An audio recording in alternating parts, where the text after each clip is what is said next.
Hey guys, welcome back to the channel. In today's video, I'm going to show you how to use autofish and fish it on Roblox.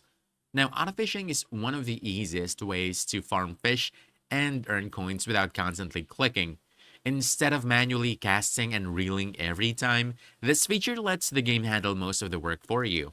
To start autofishing, you first need to unlock it, since it's not available right away for beginners.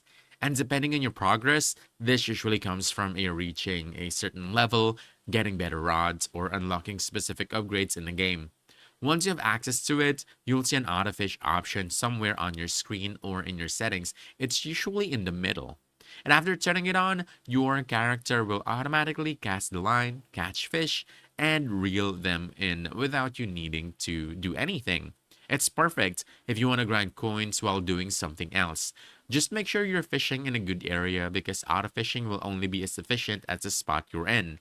Also, keep an eye on your inventory. Even with auto fishing on, your bag can still get full, so you'll need to visit a merchant regularly to sell your fish and keep earning. And for best results, combine auto fishing with a strong rod and a good bobber or bait.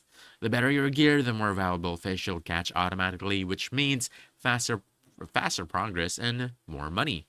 And that's about it. If you found this helpful, don't forget to hit that like button, subscribe for more quick guides, and I'll see you in the next one. Thanks.